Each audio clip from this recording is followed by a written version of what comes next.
Assalamualaikum warahmatullahi wabarakatuh. Perkenalkan, nama saya Ruja Subarja.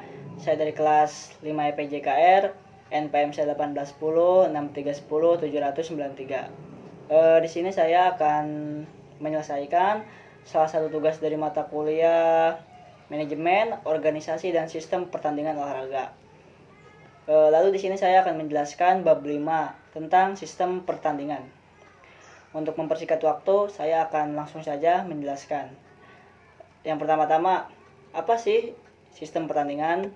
Jadi, sistem pertandingan itu pada kegiatan pertandingan atau perlombaan olahraga dikenal sistem pertandingan yang baik, yaitu yang dapat memperlancar jalannya suatu pertandingan atau perlombaan sehingga dapat pemenangnya. Lalu yang pertama, sistem gugur. Sistem gugur adalah suatu sistem yang mengatur pelaksanaan pertandingan di mana peserta yang kalah tidak berhak mengikuti pertandingan selanjutnya. Lalu yang selanjutnya, pertandingan akan berakhir apabila pemenang tidak mempunyai lawan lagi. Sistem gugur dibagi, yaitu yang kedua, sistem gugur tunggal. Sistem gugur tunggal murni yang pertama. Yang kedua, sistem gugur dengan bye. Yang ketiga, sistem gugur dengan saded unggulan. Terus yang keempat, dengan sistem gugur sisipan. Itu ada beberapa sistem gugur ya. Lalu yang selanjutnya, ketiga, sistem gugur rangkap, double elimination. Lalu yang keempat, sistem consolation. Lalu sistem gugur tunggal murni yang pertama, setiap peserta atau regu yang kalah tidak boleh main lagi. Lalu itu yang pertama. Lalu yang kedua, bagan pertandingan dengan bangun akar dari dua bad, 4, 8, 16 dan lainnya. Lalu yang ketiga, jumlah pertandingan adalah N-1 untuk sampai juara 1 dan 2. Yang keempat, jumlah pertandingan sampai juara 1, 2, 3 dan 4 adalah N, jumlah peserta.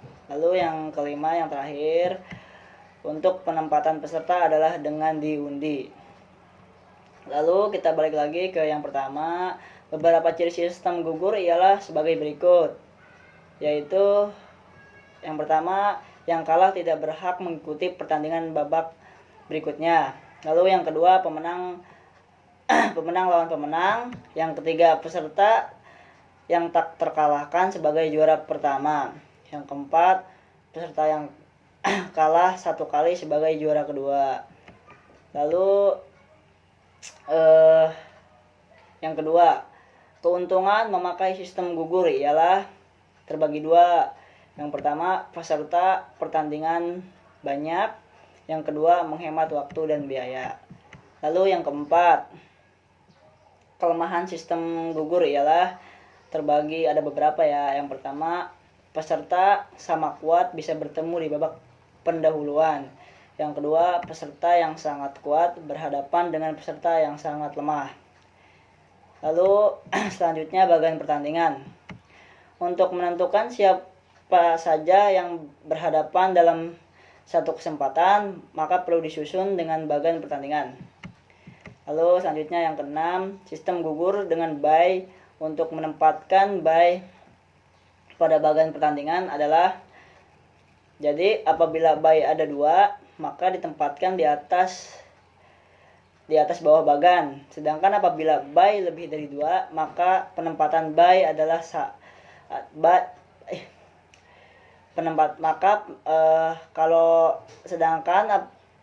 jika bye lebih dari 2, maka penempatan bye adalah di atas, di bawah, di tengah bawah, di atas, di bawah, di tengah bawah, di atas, di tengah atas. Jadi tuh terbagi-bagi ya.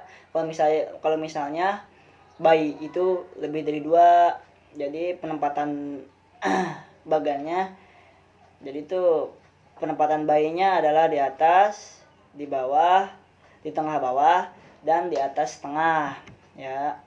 Jadi yang selanjutnya sistem yang ketujuh, sistem gugur dengan sadaj.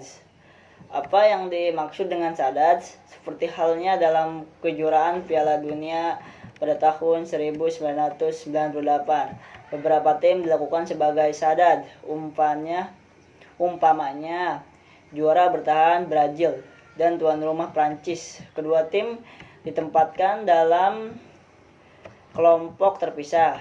Siapa tim yang menyertai dalam kelompok masing-masing ditentukan dengan undian. Sistem sadad dilakukan untuk menghindari peserta atau regu yang kuat bertemu di babak yang pertama sehingga pertandingan di babak final tidak menarik lagi. Selanjutnya yang ke-8, sistem gugur dengan ronde pendahuluan. Jadi di sistem gugur dengan ronde pendahuluan ialah penyelenggaraan pertandingan antara peserta sebelum babak pertama semua semua peserta. Pemenang pertandingan babak pendahuluan selanjutnya berhak mengikuti babak berikutnya. Lalu selanjutnya sistem kompetisi ya. Faktor-faktor yang harus diperhatikan dalam sistem kompetisi ada beberapa, terbagi 5. Yang pertama, jumlah peserta tidak boleh terlalu banyak. Yang kedua, apabila kualitas peserta dianggap berimbang atau rata. Yang ketiga, apabila juara yang diperebutkan bersifat daerah atau nasional. Yang keempat, apabila ingin mengetahui ranking secara keseluruhan. Yang kelima, kondisi alam, biaya, lapangan, petugas, pelaksana mencukupi. Lalu selanjutnya sistem kombinasi.